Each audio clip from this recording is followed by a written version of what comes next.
So మీరు కూడా ఈ ఇయర్ నుంచి నెక్స్ట్ ఇయర్కి మీరు ఇప్పుడున్న దానికంటే కొంచెం బెటర్గా ఫైనాన్షియల్ పొజిషన్లో ఉండాలని ఒక టార్గెట్ అయినా పెట్టుకోండి. అట్లీస్ట్ ఒక్కొక్కటన్నా ఇంప్లిమెంట్ చేయడానికి ట్రై చేద్దాము.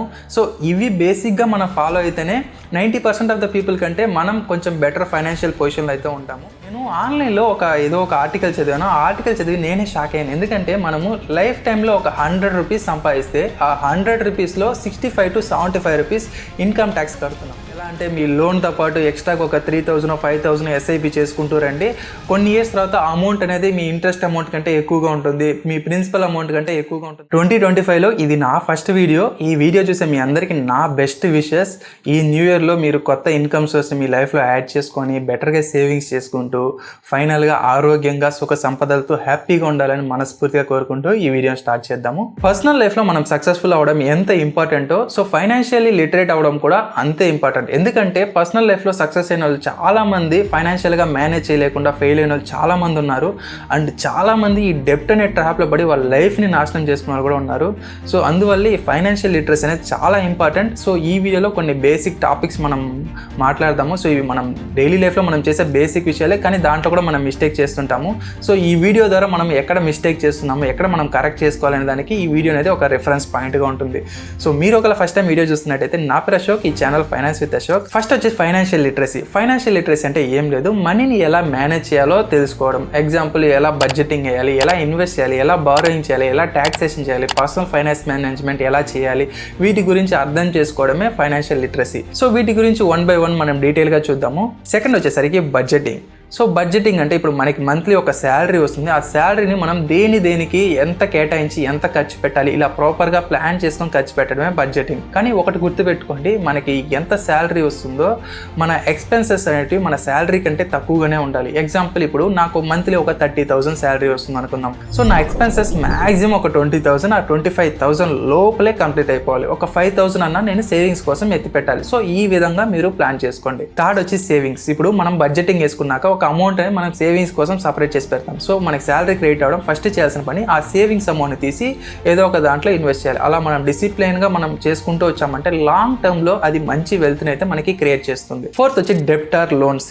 ఈ వీడియో చూసే 10లో 7 మందికి ఏదో రకంగా పర్సనల్ లోన్, హోమ్ లోన్, ఏదో ఒక రకమైన లోన్స్ అయితే ఉంటుంది. వీలైనంత వరకు ఆ లోన్స్ని తొందరగా క్లియర్ చేయడానికి ట్రై చేయండి. ఈ లోన్స్ని క్లియర్ చేయడానికి ఆన్లైన్లో చాలామంది చాలా టిప్స్ అయితే ఇస్తూ ఉంటారు. ఎలా అంటే మీ లోన్తో పాటు ఎక్స్ట్రాగా ఒక 3,000 5,000 ఎస్ఐపి చేసుకుంటూ రండి.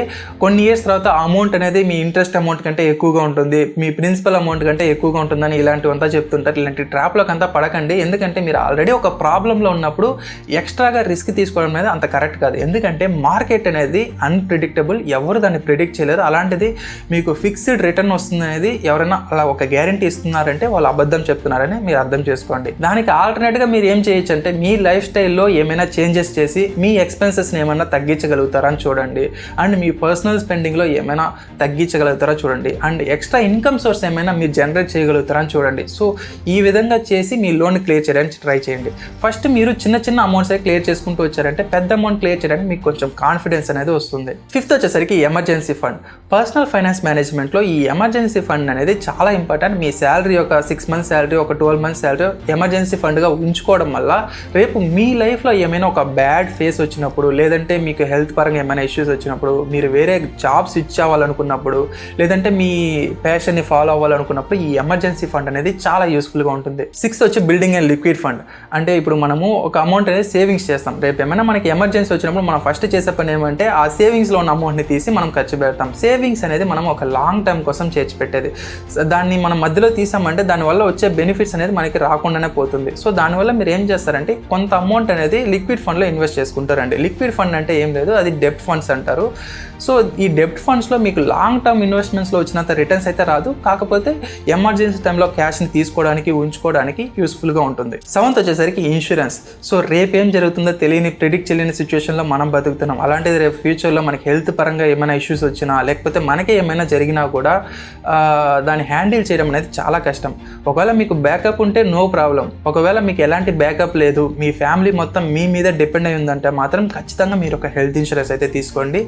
అండ్ మీ తర్వాత మీ ఫ్యామిలీకి కొంచెం సేఫ్గా ఉండాలంటే ఒక టర్మ్ ఇన్సూరెన్స్ కూడా తీసుకోండి. 8th వచ్చి ఇన్వెస్ట్మెంట్. మన శాలరీలో ఒక పార్ట్ని మనం సేవింగ్స్కి అయితే పెడతాం. ఆ సేవింగ్ చేసిన అమౌంట్ మనం ఏదో ఒక దాంట్లో ఇన్వెస్ట్ చేస్తాం. సో మనకి ఇన్వెస్ట్ చేయడానికి లైక్ మార్కెట్లో మనకి ఎన్ని టైప్స్ ఆఫ్ అసెట్స్ కేటగిరీస్ ఉన్నాయంటే ఈక్విటీ ఉంది, కమోడిటీస్ లైక్ గోల్డ్ సిల్వర్ ఉన్నాయి, అండ్ బాండ్స్ ఉన్నాయి, రియల్ ఎస్టేట్, ఇలా different types of asset categories అయితే ఉన్నాయి.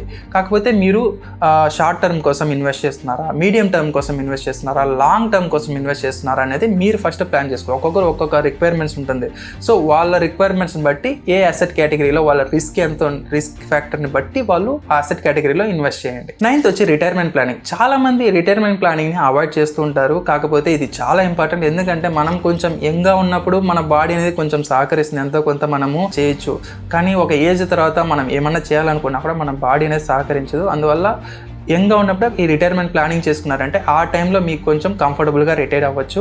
ఈ రిటైర్మెంట్ ప్లానింగ్ కోసం మనకి ఏమేమి ఆప్షన్స్ ఉన్నాయని తీసుకుంటే మనకి చాలా ఆప్షన్స్ అయితే ఉంటాయి. ఫస్ట్ వచ్చి ఈపీఎఫ్, ఎంప్లాయీ ప్రావిడెంట్ ఫండ్ ఉంటుంది. సెకండ్ వచ్చి నేషనల్ పెన్షన్ సిస్టమ్, ఎన్పిఎస్, లేదంటే మీరు మ్యూచువల్ ఫండ్స్లో ఎస్ఐపిలో కూడా ఇన్వెస్ట్ చేసుకుంటూ రావచ్చు. 10th వచ్చి ఇన్కమ్ ట్యాక్స్ ప్లానింగ్. నేను ఆన్లైన్లో ఏదో ఒక ఆర్టికల్ చదివాను. ఆ ఆర్టికల్ చదివి నేనే షాక్ అయ్యాను. ఎందుకంటే మనము లైఫ్ టైంలో ఒక 100 రూపీస్ సంపాదిస్తే ఆ 100 రూపీస్లో 65 to 75 రూపీస్ ఇన్కమ్ ట్యాక్స్ కడుతున్నాం.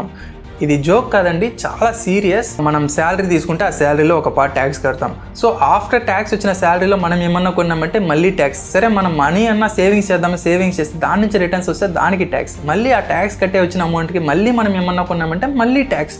ఇలా ట్యాక్స్ అనేది మనం సంపాదించిన అమౌంట్ మొత్తం ఈ ట్యాక్సే ఎక్కువగా తినేస్తుంది. సో మనకి ఇన్కమ్ ట్యాక్స్లో ఏమేమి ఎగ్జామ్షన్స్ ఉన్నాయి, ఏ రకంగా వెళ్తే మనకి ట్యాక్స్ తగ్గుతుంది, వీటి గురించి తెలుసుకోవడం చాలా ఇంపార్టెంట్. సో వీటి గురించి మనం ఫ్యూచర్లో డీటెయిల్గా మాట్లాడదాము. అండ్ ఫైనల్గా కంక్లూజన్, ఇప్పుడు నేను చెప్పినవన్నీ చాలా బేసిక్ విషయాలు. ఇవన్నీ మీ లైఫ్లో ఇంప్లిమెంట్ చేయడం ఈజీ అంటే అంత ఈజీగా ఉండదు. ఎందుకంటే ఒక్కొక్కరి లైఫ్లో ఒక్కొక్క టైప్ ఆఫ్ ప్రాబ్లమ్స్ ఉంటుంది, నేను ఒప్పుకుంటాను. బట్ అట్లీస్ట్ ఒక్కొక్కటన్నా ఇంప్లిమెంట్ చేయడానికి ట్రై చేద్దాము. సో ఇవి బేసిక్గా మనం ఫాలో అయితేనే 90% ఆఫ్ ద పీపుల్ కంటే మనం కొంచెం బెటర్ ఫైనాన్షియల్ పొజిషన్లో అయితే ఉంటాము. సో మీరు కూడా ఈ ఇయర్ నుంచి నెక్స్ట్ ఇయర్కి మీరు ఇప్పుడున్న దానికంటే కొంచెం బెటర్గా ఫైనాన్షియల్ పొజిషన్లో ఉండాలని ఒక టార్గెట్ అనేది పెట్టుకోండి. నేను కూడా మీకు చాలా ఇన్ఫర్మేటివ్ వీడియోస్ అందించడానికి ట్రై చేస్తాను. ఈ వీడియో అయితే మీకు ఏ రకంగా అయినా యూస్ఫుల్గా ఉంటే ఈ వీడియోకి ఒక లైక్ చేసి ఛానల్ సబ్స్క్రైబ్ చేసుకోండి. వీలైతే ఈ వీడియోని మీ ఫ్రెండ్స్ అండ్ ఫ్యామిలీ మెంబర్స్ కూడా షేర్ చేయండి, వాళ్ళు కూడా ఇది యూస్ఫుల్గా ఉంటుంది. అండ్ ఇంకొక ఇంట్రెస్టింగ్ టాపిక్తో కలుసుకుందాం. This is Ashok. Bye guys.